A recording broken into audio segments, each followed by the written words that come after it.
আষাঢ় মাস মনে করলেই সবার প্রথমে আমাদের মাথায় আসে রথযাত্রার কথা। আমরা ছোটবেলায় ঢয়শূন্যরায় আষাঢ়ে রথের কথা পড়েছি। আর রথ মানেই পৃথিবী বিখ্যাত সেই পুরীর রথযাত্রা। এছাড়াও মহেশের রথ আমাদের মনে করিয়ে দেয় রাধা রানীকে। এছাড়া মায়াপুরের ইস্কনের রথ ও নবনির্মিত দীঘার রথযাত্রা। আমাদের যেতে হবেই এই রথের মেলায়, আর তার সাথে জমিয়ে পাঁপড় ভাজা জিলিপি খাওয়া এবং অবশ্যই জগন্নাথ দর্শন, অর্থাৎ রথ দেখা এবং কলা বেচা একসাথে। এই বছর অর্থাৎ 2025 সালের রথযাত্রা পড়েছে শুক্রবার 27 জুন। রথযাত্রার দ্বিতীয়া তিথি শুরু হচ্ছে 26 জুন বৃহস্পতিবার দুপুর 1:24 পর এবং শেষ হচ্ছে 27 জুন শুক্রবার সকাল 11:19। সূর্যোদয় তিথি অনুযায়ী রথযাত্রা পালন করা হবে 27 জুন শুক্রবার। এই রথযাত্রায় প্রভু জগন্নাথ তার বড় ভাই বলরাম ও বোন সুভদ্রাকে নিয়ে মাসির বাড়ি যান গুন্ডিচা মন্দিরে। সেখানে গিয়ে অতিরিক্ত খাওয়া দাওয়ার ফলে তিনি অসুস্থ হয়ে পড়েন। ফলে কিছুদিন চিকিৎসা সহযোগে মাসির বাড়িতেই বিশ্রাম নেন আমাদের প্রভু। 7 দিন পর শরীর সুস্থ হলে পুনরায় তিনি বাড়ি ফিরে আসেন, যা উল্টো রথযাত্রা নামে পরিচিত। রথযাত্রা আজ থেকে প্রায় 2000 বছর আগে চালু হয়েছে বলে মনে করা হয় সত্যযুগে এই রথযাত্রার সূচনা হয়েছিল।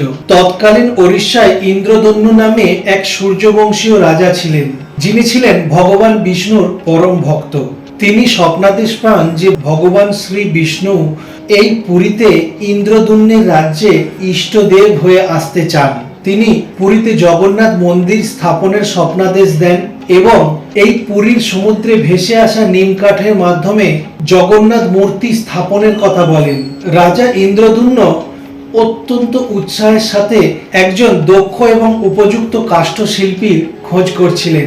এমন সময় একজন বয়স্ক কাষ্ঠশিল্পী এই ভার নেওয়ার জন্য এগিয়ে আসেন এবং তিনি এক শর্ত দেন যে তিনি এই মূর্তি তৈরি করতে 21 দিন সময় নেবেন এবং এই সময়ের মধ্যে তার কাজে কেউ ব্যাঘাত ঘটাতে পারবে না। বদ্ধ এক ঘরের মধ্যে তিনি নির্মাণ কার্য সম্পন্ন করবেন। রাজার সম্মতিতে শুরু হলো এই নির্মাণ কার্য এবং বন্ধ দরজার বাইরে রাজ পরিবারের সদস্যরা অত্যন্ত উৎসাহের সাথে অপেক্ষা করতে শুরু করলেন। রানী গুন্ডিচা একদিন অত্যন্ত উৎসাহী হয়ে এই ঘরের দরজা খুলে দেখেন সেই মূর্তি অর্ধ সমাপ্ত এবং সেই কাষ্ঠশিল্পী সেখানে নেই। বলা বাহুল্য যে এই রহস্যময় কাষ্ঠশিল্পী ছিলেন দেবশিল্পী বিশ্বকর্মা। এই মূর্তির হস্ত ও পদ নির্মিত হয়নি দেখে রাজা বিমর্ষ হয়ে পড়েন এবং মূর্তি নির্মাণ কার্যে বাধা সৃষ্টি করায় তিনি খুব অনুতপ্ত হন। একদিন দেবর্ষি নারদ এসে বলেন যে দেবতার এই অর্ধ নির্মিত রূপ এক স্বীকৃতি রূপ এবং পূর্ব নির্ধারিত। ভগবান এই রকম রূপই চেয়েছিলেন। সেখানে 3 মূর্তি নির্মিত হয় এবং এই 3 মূর্তি ছিল বলরাম, সুভদ্রা এবং প্রভু জগন্নাথের। পরবর্তীকালে পুরীর মন্দির নির্মাণ করে এই বিগ্রহ প্রতিষ্ঠা করেন রাজা।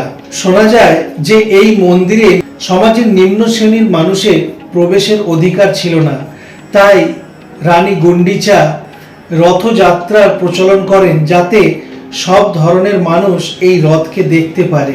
তাই রানী গুন্ডিচা রাজাকে বলেন সর্বসাধারণের দর্শনের জন্য রথযাত্রা শুরু করতে, যাতে ভগবানের দর্শন সবাই পেতে পারে। কথিত আছে জগন্নাথ দেব দর্শন করলে এবং এই রথের দড়ি স্পর্শ করলে সারা জন্মের পাপের স্খলন হয়। এই রথকে মানুষের দেহের সাথে তুলনা করা হয়, অর্থাৎ রথ দর্শন করলে দেহজ পাপের মুক্তি সম্ভব। রথযাত্রায় 3 ধরনের রথ দেখা যায়। প্রথমে থাকে দাদা বলরামের রথ, যার নাম তালধ্বজ। এই রথের 14টি চাকা থাকে এবং 44 ফুট উঁচু হয় এই রথ এবং এই রথের রং হয় নীল। এর পর্যায়ে বোন সুভদ্রার রথ, যার নাম দর্পদলন। এই রথের উচ্চতা 43 ফুট। এই রথে থাকে 12টি চাকা এবং এই রথের রং হয় লাল। সর্বশেষ থাকে জগন্নাথ দেবের রথ। এই রথের নাম হলো নন্দী ঘোষ।